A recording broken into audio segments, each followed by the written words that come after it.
Lahore high court PTI अॻवान फवाद चौधरी की गिरफ़्तारी के गैर कानूनी करार ॾियण खां इनकार करे संदसि बाज़ियाबी वारी दरख़्वास्त रद्द करे छॾी। फवाद चौधरी की बाज़ियाबी बाबति दरख़्वास्त ते ॿुधणी दौरान आईजी पंजाब, एडवोकेट जनरल ऐं ॿिया पेश थिया। फवाद चौधरी की इस्लामाबाद पुलिस तां गिरफ़्तारी की तस्दीक जस्टिस तारिक सलीम शेख रिमार्क्स ॾींदे चयो त हाणे दरख़्वास्त ॿुधण जोगी नाहे रही। फवाद चौधरी की वकील गिरफ़्तारी के गैर कानूनी करार ॾियण जी इस्तदा कई। अदालत पुछियो त फवाद चौधरी की गिरफ़्तारी में गैर कानूनी कहिड़ी ॻाल्हि आहे। राहदारी रिमांड लाइ जवाबदार खे लाहौर जी अदालत में पेश कयो वियो। अवां केस ख़त्म कराइण चाहियो था त इस्लामाबाद हाई कोर्ट वञो।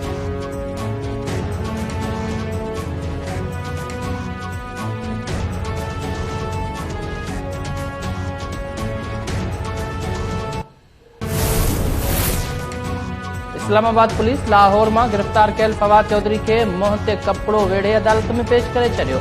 इस्लामाबाद की अदालत पारां सिक्योरिटी जा इंतहाई सख्त इंतजाम। पुलिस फवाद चौधरी के लाहौर अस्पताल में तिबी मुआयनो कराइण ऐं अदालत में राहदारी रिमांड वठण बाद इस्लामाबाद मुंतकिल कियो।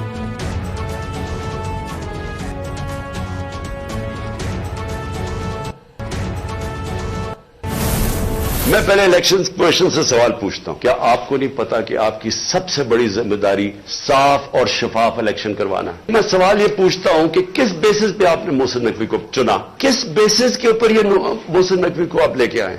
अभी से ही पुलिस ने हरासा शुरू कर दिया है। हमारे वर्कर्स के ऊपर एक दो गिरफ्तारियां शुरू होगी और ये जो फवाद चौधरी का हुआ है, तो ये अभी से ही पूरा प्री प्लान बना हुआ है। हर वक्त जेल लेके जाने लगे हैं। मुझे इससे कोई फिक्र नहीं है। मैं वाजे कर दूं कि आखिरी गेंद तक लड़ूंगा, आखिरी अपनी सांस तक इनका मुकाबला करूंगा। कोई मुझे ना जेल और ना ये जो डराते रहते, कोई फिक्र नहीं है। फवाद चौधरी जो कहिड़ो ॾोह हो? चीफ इलेक्शन कमीशन के मुंशी चवण ते किथे अहिड़ी कार्रवाई थींदी आहे? मुंहिंजो आवाज़ बि बंदि करण जी कोशिश कई पई वञे।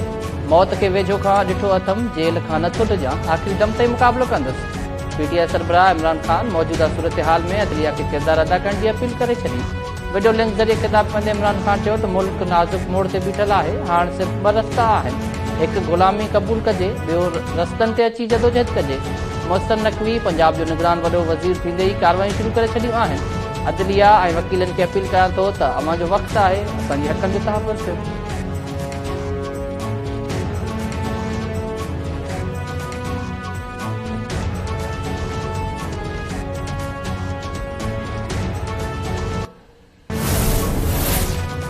सदर आरिफ अलवी की लाहौर की जमान पार्क में पीटीआई सरबराह इमरान खान से मुलाकात। ज़रियन मूजिब फवाद चौधरी की गिरफ्तारी और मुल्क की मजमूई सियासी सूरत हाल से गाल बोल। इमरान खान और परवेज़ इलाही विच में भी फोन से राब्तो थो। परवेज़ इलाही चयो त अॻु जीअं हाणे भी अदालतुनि मां इंसाफ़ की उम्मीद है।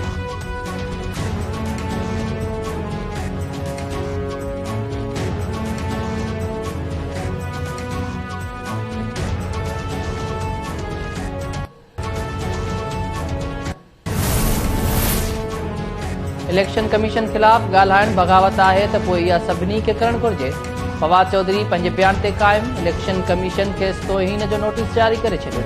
नोटिस में चयो वियो आहे त Fawad Chaudhry chief election commissioner, election commission जे मुलाज़िमनि ऐं संदनि घर भातियुनि खे धमकियूं ॾिनियूं।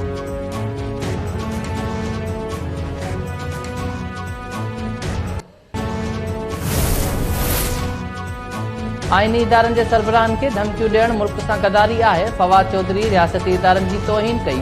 संदसि ॾोह माफ़ी जोॻो न आहे।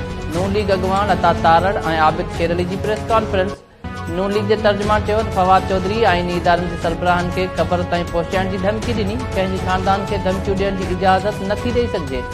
निहाल हाशमी ऐं ॿिया अदालत तनक़ीद सबबि गिरफ़्तार थिया। जेकॾहिं फवाद चौधरी मुक़दस ॻऊं आहे त पोइ ॿियनि ख़िलाफ़ बि केस ख़त्म कया वञनि। इलेक्शन कमीशन पीटीआई के 43 MNAs के डी नोटिफाई करे छॾियो। नोटिफिकेशन जारी।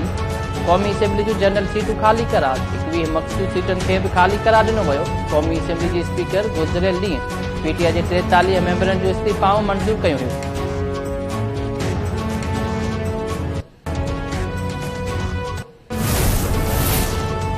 इलेक्शन कमीशन चूंडुनि की तारीख़ मुक़ररु करण लाइ पंजाब ऐं केपी के गवर्नर्स के ख़त लिखी छॾियो।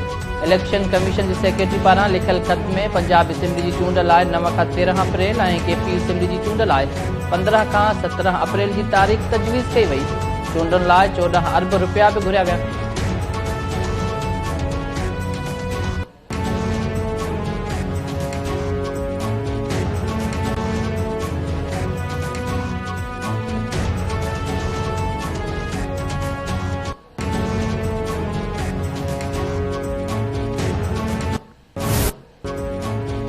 गॾियल अरब अमारातनि जो सदर शेख मोहम्मद बिन ज़ैद अल निहान रहीम यार खान पहुची वियो। वज़ीर आज़म शहबाज शरीफ संदसि इस्तक़बाल कयो।